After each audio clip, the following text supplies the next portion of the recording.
Hello, good evening. We're doing a comic review section like I've been doing on my own recently, but James has come to help out today and prove, like he was saying, that he does have a face for radio. So we are not recording our usual podcast again because the lads who normally come, there's like 8 of us, and so far James is the only one that can ever seem to manage to come. So we are honestly going to try and get a proper podcast done at some point in the near future. Probably won't be now till next week. But in the meantime, James and I are going to do our best to run you through 6 comics that we've had come out this, actually due out tomorrow. But by the time you see this, it will probably be today, or it could have been yesterday. Depends on how long it takes me to actually record this and set it up and edit it and everything else, and use the beauty filters on James's face to make him look better. Keep them below then. So I have Action Lab Danger Zone, which is Action Lab's adult, mature readers, I should say. That's Twin Worlds. Then from DC, I've got Strange Adventures, which is part 1 of a 12-part series.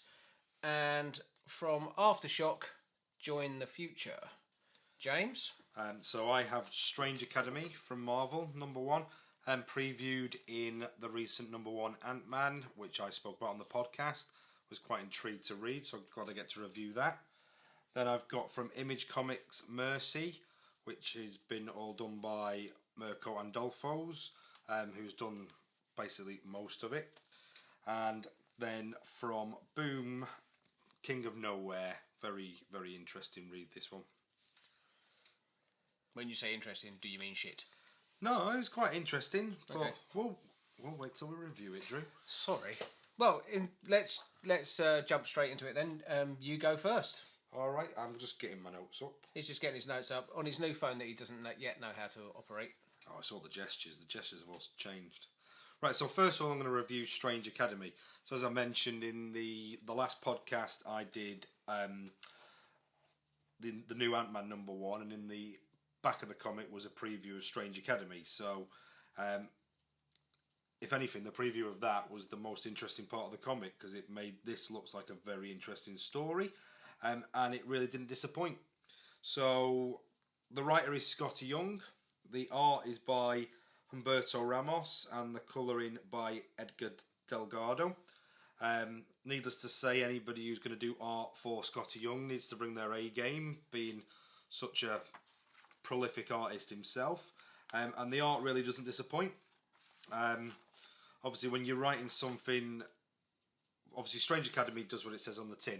It's all about the mystical arts and the magic. Basically, it's a combination of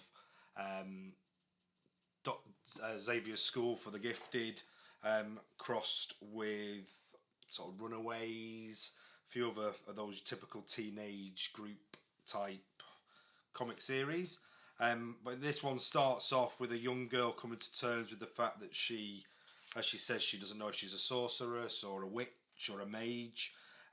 Starts off with a few panels of her growing up and going what she goes through, to the point where she's, and throughout this she's sort of underlining it, writing a letter to Doctor Strange himself, asking for some help to come to terms with her powers, and then reaches the point where the powers become out of control for her, and along comes Zelma Stanton, who apparently is one of the teachers setting up the new Strange Academy, to help her out of the situation, and then basically offer her a place at the school. The parents obviously a bit dubious, so sort of it's almost got bits of sort of Harry Potter in this as well, where it's like going off to Hogwarts kind of thing. So they go off to it. The school is based in New Orleans, reason being that New Orleans is full of strange people, so by adding some more strange people to it, they won't feel that out of place. The school is obviously shrouded in magic, so it's not as obvious to all the other people. But it's very much a set-up comic because it's introducing all the characters. Very interesting ensemble of different characters. You've got the humans in there, you've got otherworld fairies, you've got 2 brothers from Asgard, and then a frost giant. So obviously, there's going to be interactions there. You've also got the son of Dormammu. So obviously, he's coming very much from a dark side there. So there's going to be a lot of interactions between these people, and as Dr. Voodoo seems to sort of be almost like a head teacher says, it doesn't matter who your parents are or where you come from, everybody's welcome at the school because it's about learning. And this very much sets it up, them getting to know each other, being made into dysfunctional roommates, bit of a tour of the school, and then obviously introduces the teachers, and it's kind of a who's who of all the magical characters from the Marvel Universe, with the likes of Hellstrom, Scarlet Witch, Shaman, Majik, even Nico Minoru from Runaways. And it's very much sets up for an interesting series. Definitely one that's piqued my interest.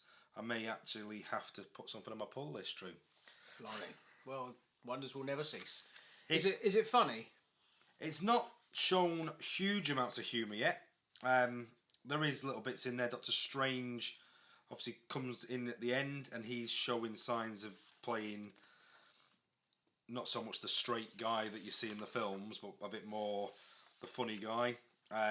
Strangely, Loki's in there as one of the teachers, and obviously he's coming across as quite funny, considering you've got Asgardians and Frost Giants in the school.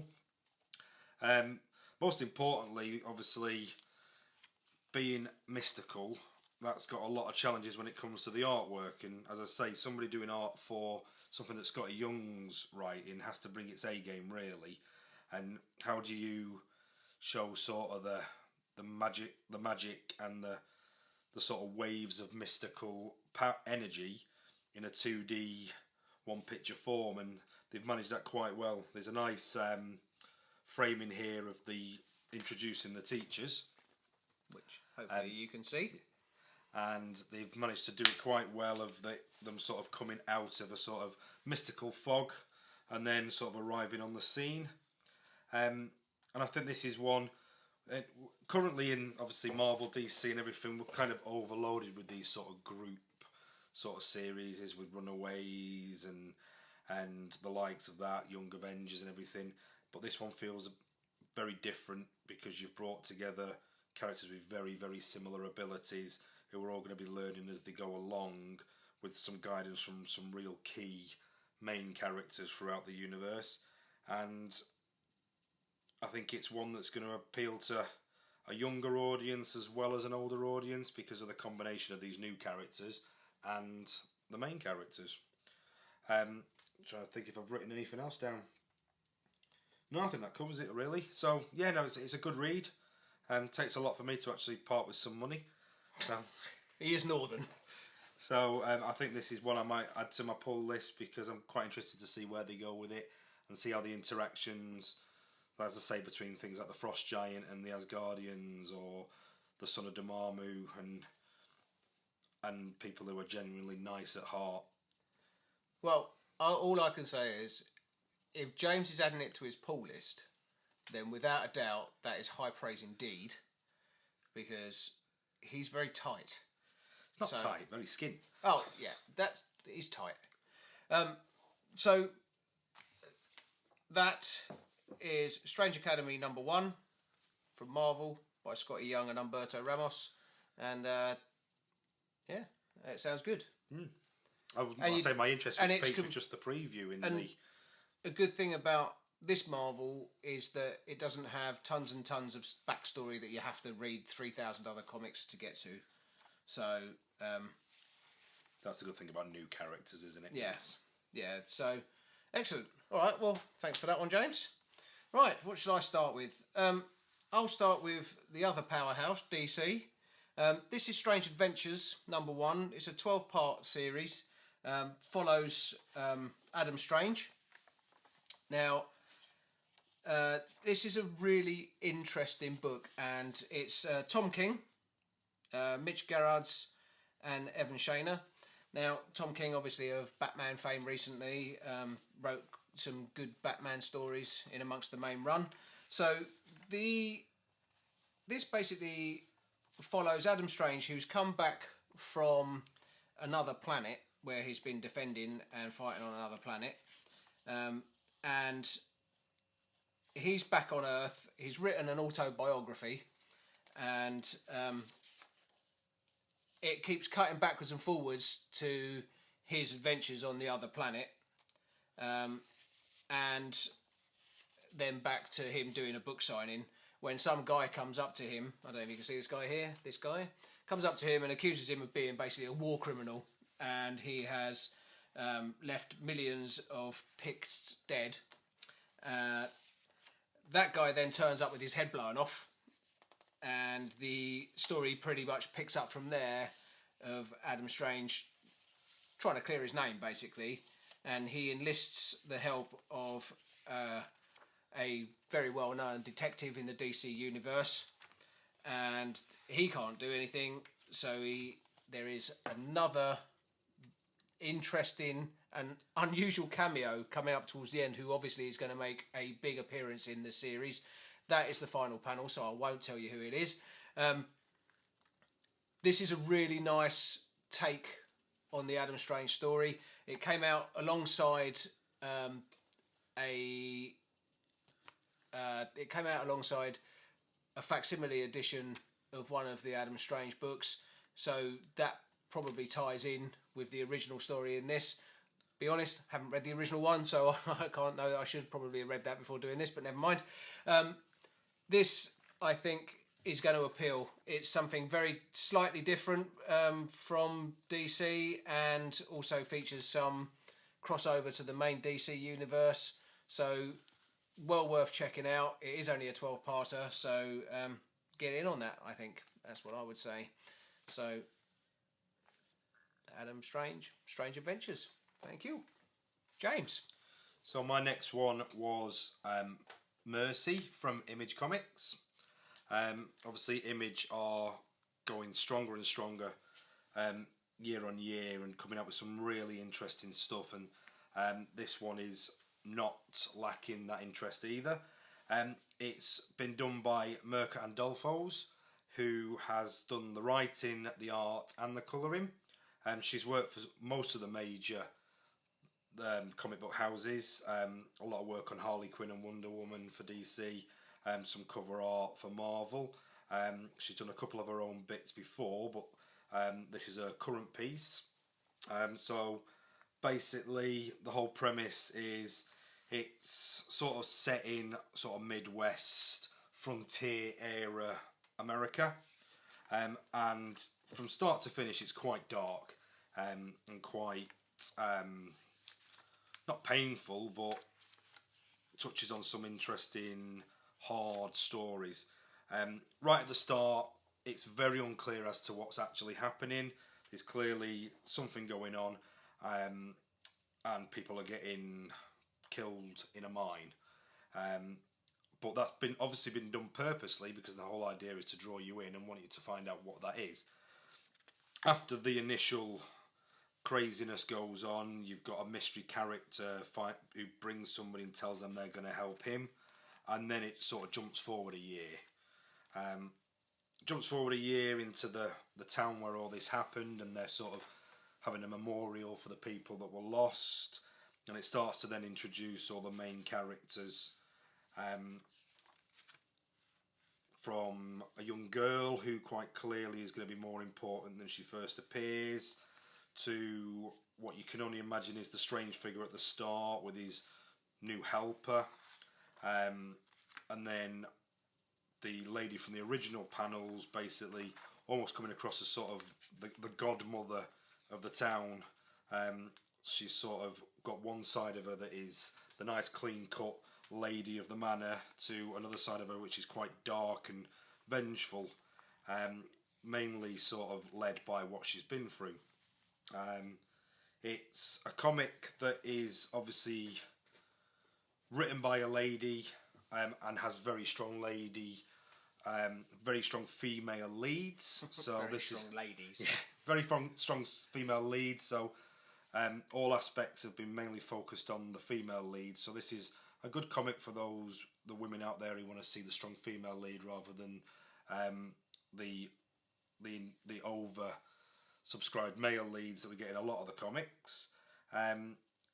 It's leaving a lot of questions, but not frustrating questions. It's questions that they've obviously made because they want you to go out and buy the next ones. And you can tell by the last panel that people may not be as they seem. It's quite hard to tell exactly what's going on. There's sort of allusions to some kind of parasites in there that might be controlling stuff. It's almost got a vampire-esque feel to it. The art in there feels very familiar. Feels like art that you see. It looks very reminiscent of her work on Harley Quinn. Yeah, I'd say it does feel a lot like stuff you see in a lot of the mainstream comics as well. It's beautiful though. Yeah, it's very well done. Yeah. And I mean, the panels themselves, I think it is really nice. The darker stuff in there's a lot of good colour to show the blood. A lot of good fading in some of the panels to make it feel like the time that it was. Yeah, it looks good. Overall, did you like it? I enjoyed it. It's teased a few interesting possible connections. Like, I don't want to give too much away there, but you feel like some of the characters might be connected to other characters. There's also obviously teasing a few of the premises. You don't really know what's happened to the lady at the start, and quite clearly that's going to become evident, and the other characters are obviously going to get involved in trying to find that out as well. And there's some horrible characters in there. You've got the stereotypical ones that you want to see get their comeuppance.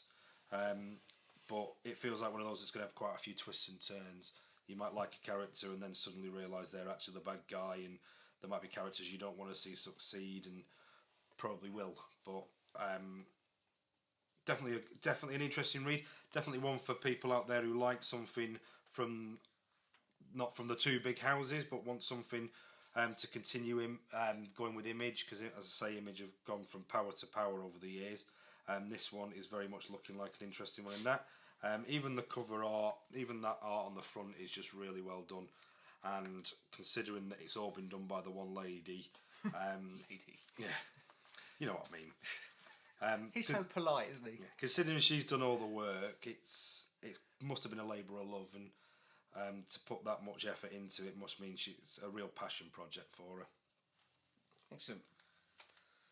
Right, well, I'm going to now do Twin Worlds. This is Action Lab Danger Zone, which, as I said earlier, is Action Lab's mature readers line. It is, if I can find the page, written by Rami Al-Ashkar, with art by Jeffro Morales, colours by Brian Magnay, and the lettering is Lucas Catoni. Now, this is a book which interestingly blends two worlds very, very well together. It starts off with a kind of chicken walker mech thing, and some guys in like battle suits fighting a dragon and being hit with bows and arrows. And you soon find out that there's these elf type characters, and you've got this king elf, or they're not actually elves, but they look like elves, so elven type ears, and his name is Vin Raja the Darukin, and he is basically comes across in the early pages of this book as an absolute bastard. Now, what is interesting is you get the feeling that because of a portal event, two worlds have collided. So you've got these kind of medieval, mystical type of people, but you've also got these highly advanced spacefaring, like space marines sort of people, technology based, which you find out later in the book are from Earth, and they have come to this planet to basically rape it of its natural resources, which is called Govizide. I think Govizide, yeah. And which fuels their spaceships basically, and they find out also that you can smoke it and get wasted. So what is interesting is you get a real sense of kind of dichotomy from it. So you don't know whether the people from Earth are the good guys or the bad guys, or the elven type people are the good guys or the bad guys. I suspect that there's going to be a lot of grey area, and somewhere in between you'll find the heroes and the villains of the piece, and there'll probably be heroes and villains on both sides, I would think. The king, or whatever they describe him as, I can't remember. The Darukin, which I presume is their like king. You find out that his daughter has had 2 round ears kids, so she's obviously had some sort of sexual relations with the humans, and he finds that utterly appalling, and so hides them. Yes, it's a good book. I am very intrigued to see where it goes. The artwork is excellent. The panels are really cool. It's got lots of rat-a-tat-a-tats and kapews, so that's always a good thing. Some squawks and all sorts of other stuff. There's a bit of red crayon over it. You know, it doesn't shy away from like being a little bit kind of bloodthirsty. The characters are engaging. Yeah, I mean, not much more you can ask for a book, really. There's some other stuff that goes on towards the end, and I think that once you find out that the humans are the ones that are on this planet from Earth, then it starts to change your view of the guy who you thought was a bastard at the beginning. So, again, that's another one worth checking out. That's called Twin Worlds from Action Lab. So, recommended. I like it. Okay, so my last one was King of Nowhere from Boom Studios. This is an interesting one. I don't really know how to sum it up in any better way than the main character himself. So the main character himself refers to it as an acid trip of a dream. So, and that really starts from the start with the artwork. Some people might find this a hard read because of the artwork. It is very unpolished and interesting. Oh, it's painted. Yeah, it very much reminds me of some of the older Constantine artwork. I think Constantine Hellblazer I've got at home, very much like this. Also reminds me a bit of the Long Halloween Batman, but not quite as polished as those were, but still has that sort of, I don't want to say childlike aspect to it, but it's kind of watercoloured, hand-painted sort of panels rather than digital work, isn't it? So sort of surrealist as well. And to be fair, the fact the main character basically wakes up in a ditch, and that seems to be his usual thing. He's basically a sort of a bad news type character that goes from one bad decision to another. And when he wakes up in that ditch, he starts seeing these weird things in this town and starts thinking he's just still asleep, and refers to it as an acid trip dream. That panel there, if you can see it, sort of sums that up really. A barman with an upside down head, fairies floating around the bar. He's had a deer just drive past him in a truck, telling him he will get eaten alive in the town, and then starts talking to a salmon. So as you do, it is a very unusual story. So if you can get past the artwork, because the artwork's not bad, the artwork's not bad artwork, it's just some people don't like this sort of less clear type work. If you are somebody that can base most of it on the actual story, it's quite an interesting read. Say the character himself thinks he's in a dream. As you're going through, you become unsure yourself as to whether it is a dream or not. He starts interacting with these different characters. Say, speaking to a salmon, he has a fight with a guy with bunches of arms, who has a friend that's got the head of a dog. It's very strange. He then sort of gets taken under the wing of the town sheriff, more out of necessity for the sheriff, if anything, because the town is about to be attacked by giant iguanas. Of course. Well, why wouldn't it be? Yeah. So the sheriff basically asks him how he is with a gun and sort of takes him along to help. And he kind of becomes almost like the hero of the day, saving the sheriff. So it kind of feels like a down on his luck kind of guy, finding a place where, as weird as it is, he kind of fits in. And then towards the end, you start realising that maybe it isn't a dream, and you're starting to see that he's got a past that might be catching up on him. Don't want to say much more than that because that will ruin the final panels. But this looks like it's going to be quite a trippy experience. If they keep the artwork the same from book to book, maybe this might be one where the artwork will change as the series goes on. I don't know. I've not really heard much about it until reading it. But it is very much a world builder sort of first issue that also sets up with an interesting end to make sure you are wanting to find out where it's going. Who's the artist? So I never said that at the start, did I? So it's been written by W. Maxwell Prince. The artwork was Tyler Jenkins, and the colouring by Hilary Jenkins. You would assume they're related, but obviously you never know. It's a very interesting one for somebody who likes something a bit off the wall and a bit unusual. This is definitely one to go with. I'd say very much reminds me of some comics I've read in the past. I say some of the old Constantine felt a bit like this. There was also a Batman Arkham one. I can't remember what it was called. I think I sold it you. I had the thing. Sold it to me. Yeah. One of Batman sort of spiralling into insanity that had very similar artwork to this as well. So there's quite a few books that have gone down the painted, like watercolour.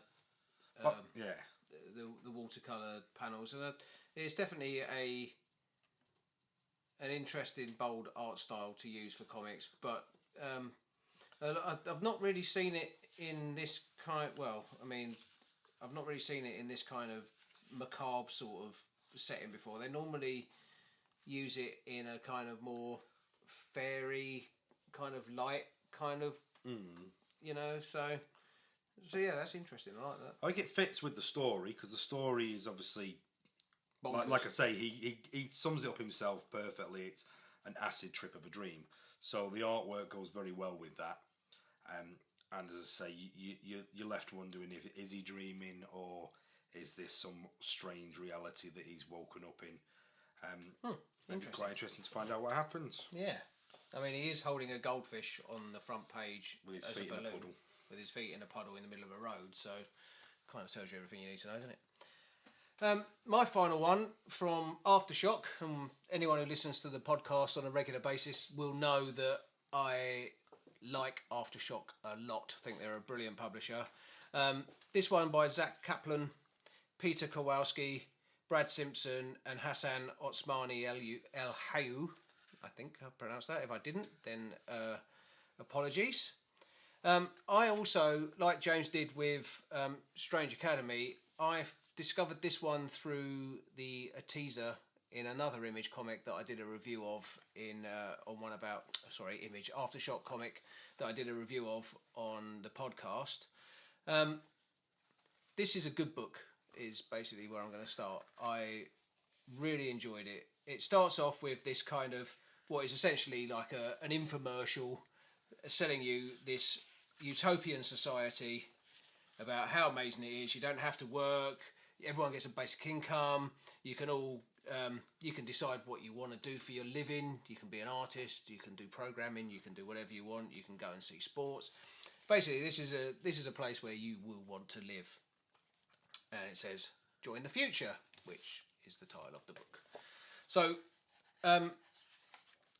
when you then cut to outside, you have the absolute antithesis of this, where you've got these people who are out with guns hunting, and they live, I guess, kind of like Amish, but it's more like they live in a traditional Wild West type town, really, and they've completely rejected all technology.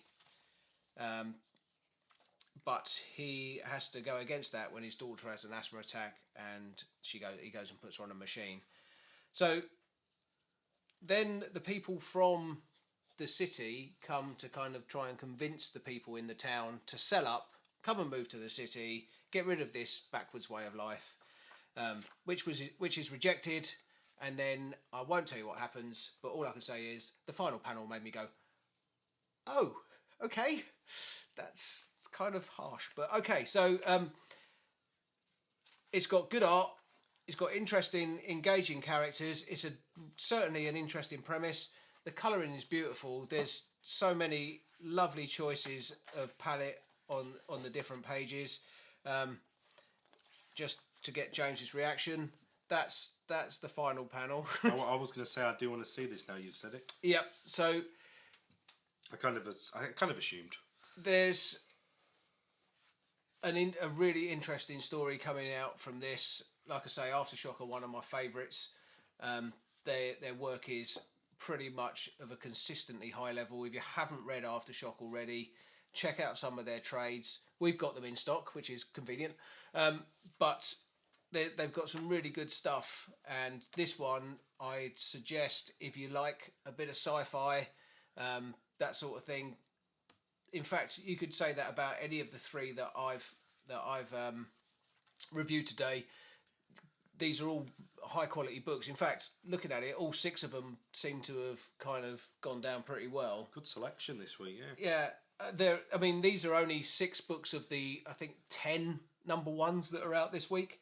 For me, it's quite unusual for me not to get something from one of the main studios. So the fact except Marvel, obviously. No. What I mean is, when we're usually reviewing, I usually end up with something from the main studios. Very rarely get something from Image or one of the smaller studios because of time constraints. So having a bit more time. Time constraints, because it takes you like 3 hours to read anything. Exactly. That's why. So it's quite nice doing 3 books today and having quite a nice variety. It's always interesting to see something from somewhere else. And obviously there was no Sabrina.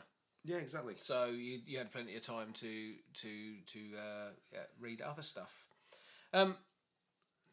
Basically, we would obviously like to carry on doing our standard podcast, so you guys could listen to that wherever you are. Obviously, the video is slightly different. I think maybe we'll do an audio version of this to put up on the website as well, so if you want to listen to it as a podcast, you can do. I've also been playing the One Punch Man, A Hero Nobody Knows video game. I've just been playing it before we came on air. It came out on Friday for PS4 and Xbox One. If you're a One Punch Man fan, get this game, because I thought it would be just a straight beat 'em up, but it's not. You've got missions, you can walk around a town, you can do all sorts of different stuff. It's extremely Japanese. It uses all of the voice acting from the actual show. The actual fighting sequences are really good. It actually plays as a beat 'em up very, very well. And the game, a lot of people were kind of slagging it off before they had got to play it, because they were saying, well, if you're One Punch Man, you're going to win every fight with one punch. And to be fair, the trailer did kind of show One Punch Man beating everybody with one punch, but I think that was more of a little kind of a joke from the trailer. You get to build a character, and that character, you start off as a Class C hero, and you have to try and build your way up. And with the other characters, you get to, throughout the game, they will come and join you in your fight. So, Moman Rider, Tank Top Tiger, all of the main characters, including One Punch Man himself, obviously, they will, halfway through the fight, you'll get a countdown timer of when they're going to come in. They'll come in and join you, and then you can switch to actually controlling the main characters as well. So, and then it becomes like a tag team sort of thing, like Marvel vs. Capcom, where if one of your characters is quite low on health, you can swap over and stuff.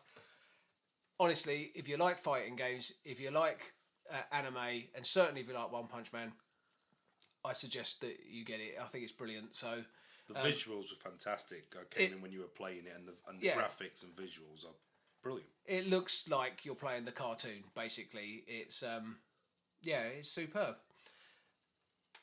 leading segue in from that quite nicely is I just want to remind everyone that we do now do video games in Gobsmack Comics.